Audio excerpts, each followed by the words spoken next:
Are you trying to get more people to watch your video and get them to stop scrolling when they're on their feed so that you can get a lot more views? That's what we're going to find out today, and I'm going to show you how you can do it.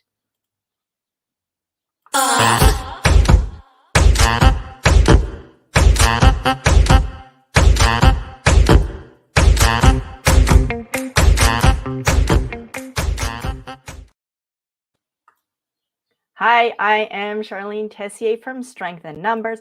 I'm helping you use strategic live streaming to find your fans online. And today we're talking about how we can get those who are constantly scrolling through their feed to stop and pay attention to our live stream or even to our video, because it does stay up for a little while longer. And video is super popular on social media. It's one of the most popular formats, and it tends to perform better than any other type of format. But a lot of people are live streaming, and you really want to stand out and make your brand stand out, and you want to look different. So how well is live streaming and videos performing specifically on LinkedIn? I found some 2021 social media stats, and I'll share with you the source of these stats in the link below. But I picked out two really key stats that I thought are really valuable for what we are doing. And that is LinkedIn live streams have been performing 437% year-on-year increase in views. That's insane. And so LinkedIn Live and doing live video especially will really outperform, and you will start to see a long tail effect of more people watching your content. Also, LinkedIn links to YouTube play directly in the LinkedIn feed are typically seeing 75% more share rates.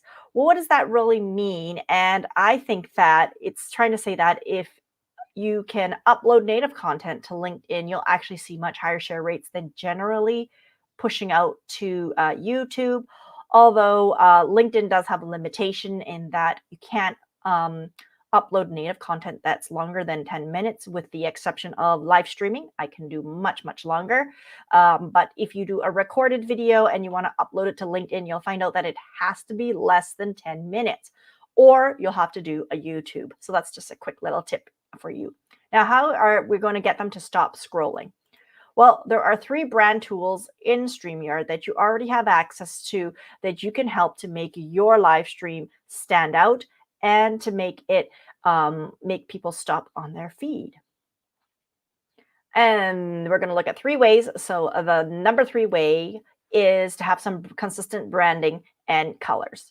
Use your consistent branding and colors throughout all of the things that you make, even on, your own.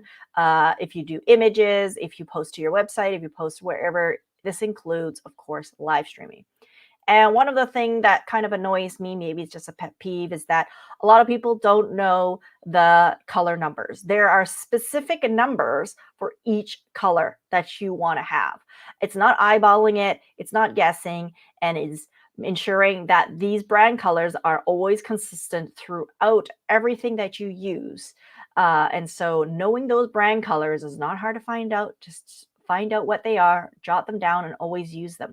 If you eyeball it, that will always be slightly off, and all different monitors and screens actually have slightly different colorations. So if you want to keep it really consistent, know your numbers.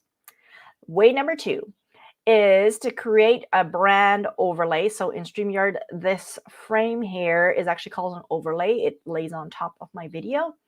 And you can create these frames or overlays in StreamYard, and you can create different kinds. So my next little tip is create different ones for different use cases. So an example for me is that I'm going to show you mine. I have one for my coffee chat. When I have partners, I do have a slightly different brand, of course, keeping to the brand colors, but slightly different framing. I sometimes use this one for different kinds of events mostly, right? And then I have the one that you see now. So you can create as many overlays as you want, and I'm going to be showing some cool hacks around what else you can do besides frames. There's actually a lot more you can do besides frames. but start with frames. It also just makes it pop and stand out, right? I try to choose a really poppy color, and it just makes it look a lot more unified in your feed. And when people see that, they'll stop, right? Especially if they always watch your videos and they recognize it, then they will probably slow down at least a little bit. And the number one way that you can create some kind of custom branding for your feed and make it, really kind of stand out and look professional is to make a little intro like I have. And that intro, actually, most people don't know, can be created in Canva. If you have a paid Canva account, you can create a very short intro just like that with music. It's not very hard. Check it out. It's super easy to do.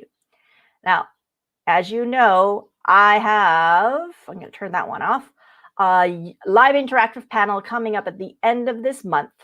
It's a unique opportunity for you to gain access to 8 experts who know how to fill courses, workshops, and live events, and they know how to get it done. They've got it all figured out. If you want to find out how they've done it, and you've got questions about how you are struggling with filling your events, then please join my free event. It's live interactive panel. Down below is the link to the event. It's happening at the end of this month, one day only. You don't want to miss it. And I hope to see you there. So have a good day. Until next time, have a wonderful day. See you next time.